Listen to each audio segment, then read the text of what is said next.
Okay, اور مزید کوئی حکم؟ کہ تمہیں آپ سے جاننا چاہ. اچھا ایک اور اگر تھوڑا ٹائم دے دیں آپ، تھوڑے سے ایک دو سوال ہو رہے ہیں.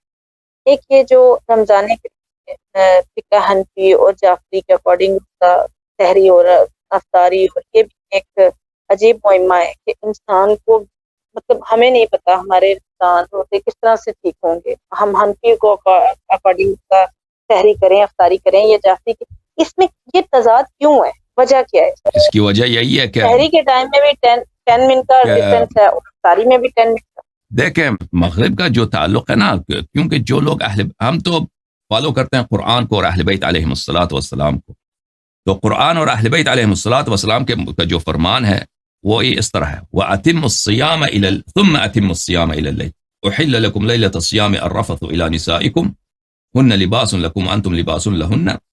پھر یہاں پہ فرمایا ثُمَّ أَتِمُّ الصِّيَامَ إِلَى اللَّيْلِ، کہ روزے کو تمام کر دو، روزے کو کامل کر دو رات تک. رات تک، اب رات سے کیا مراد ہے؟ رات سے کیا یہی مراد ہے کہ سورج ڈوب جائے؟ دیکھیں آپ کی خدمت میں ایک حدیث پیش کرتا ہوں مسلم سے، صحیح مسلم سے، کہ کس وقت ہم نے روزہ جو ہے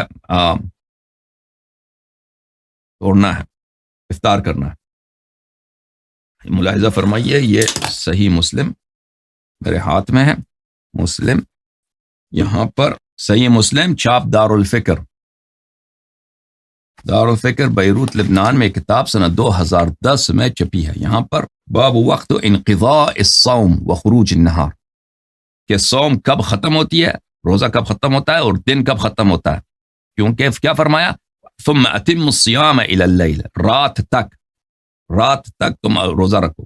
اچھا یہ حدیث ملاحظہ فرمائیے کہ رسول پاک صلی اللہ علیہ وآلہ وسلم سے روایت کی ہے ابن ابو اوفا نے کہ ہم رسول پاک صلی اللہ علیہ وآلہ وسلم کے ساتھ سفر میں تھے. فلما غابت الشمس قال لرجل، جب سورج غروب ہوا ہے، سورج غائب ہو گیا ہے، تو رسول پاک صلی اللہ علیہ وآلہ وسلم نے ایک شخص سے کہا انزل فجدح لنا، تم اتر جاؤ، یعنی گھوڑے جو بھی تھا اس سے اتر جاؤ اور ہمارے لیے جدح بنا دو. وہ اس کو بولتے ہیں، ایک قسم کا ڈرنک ہوتا تھا پرانے زمانے میں، دودھ اور آٹے کو ملا کر، یا پانی اور آٹے کو ملا کر وہ لوگ اس کو نوش کرتے تھے. تو یہ ہمارے لیے تیار کرو.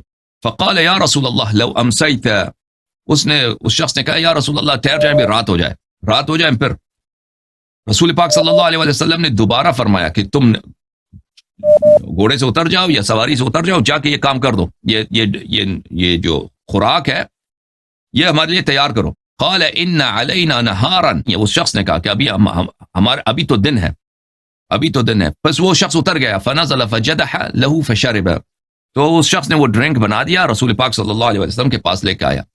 تو رسول پاک صلی اللہ علیہ وسلم نے فرمایا اذا رأيتم الليل قد اقبل من ها هنا واشار بيده نحو المشرق فقد افطر الصائم.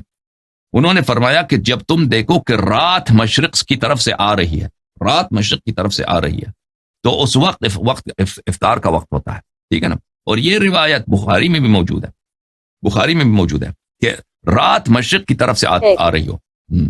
تو صرف غروب دیکھیں، اس میں تھوڑا سا فاصلہ ہوتا ہے کہ رات کی علامت مشرق کی طرف سے آ جائے، کیونکہ جب سورج غروب ہوتا ہے، سورج چھپ جاتا ہے، تو ابھی آپ اوپر آسمان کی طرف دیکھیں، آسمان روشن ہوتا ہے، آسمان بالکل روشن ہوتا ہے. لیکن اگر کچھ دیر ٹھہر جائیں تو مشرق کی طرف سے ایک تاریکی کا پردہ جیسا ہوتا ہے، وہ اوپر آتا جاتا ہے. تو وہ عرب لوگ بولتے ہیں حمرہ مشرقیہ، یعنی ایسٹ کی طرف ریڈنس. اس کا جو ہے میں آپ کی خدمت میں دکھاؤں، وہ اہل بیت علیہ السلام کے احادیث میں بہت ہے ہمارے کتب میں، کہ جب تم دیکھو کہ سورج غروب ہو چکا ہے اور مشرق کی طرف سے جب سورج جو ہی غروب ہوتا ہے تو مشرق کی طرف لال رنگ نظر آتا ہے، آسمان افق جو ہے لال رنگ کی ہوتی ہے، اور وہ لال رنگ آہستہ آہستہ اوپر آتا ہے، یعنی اس میں ٹائم بھی زیادہ نہیں لگتا، کچھ منٹ ہی لگتے ہیں، اوپر آنا شروع ہو جاتا ہے. جب بالکل انسان کی سر کے اوپر پہنچے تو اہل بیت علیہ السلام کا فرمان یہی ہے، تو اس وقت افطار کیا کرو. جو ہمارے جو مسلمان بھائی ہیں اہل قبلہ، وہ کیا کرتے ہیں، جو ہی سورج غروب ہوتا ہے وہ افطار کرتے ہیں.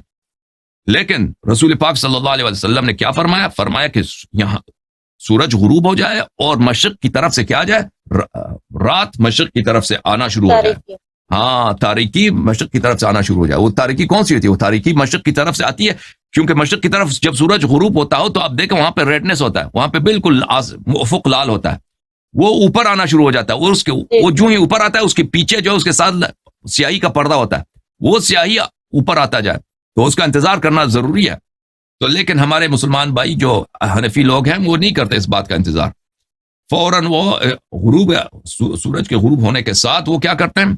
افطار کرتے ہیں. تو یہ سنت کے خلاف ہے. یہ بخاری میں بھی ہے یہ روایت, ملاحظہ فرمائیں کتاب بخاری شعب دار احیاء التراث, یہاں پہ باب الصوم فی السفر والافطار, اس میں ملاحظہ فرمائیں یہ حدیث نمبر 1941 ہے کہ رسول پاک صلی اللہ علیہ وآلہ وسلم نے فرمایا اذا رأيتم اللیل قد اقبل من ها هنا فقد افطر الصائم. تم جب دیکھو کہ اس طرف سے رات آ رہی ہے. رات کہاں کس طرف سے آتی ہے؟ مشرق کی طرف سے آتی ہے. مسلم کی حدیث میں آپ نے دیکھا مشرق کی طرف, لفظ مشرق مصرح ہے, اس میں تصریح ہے.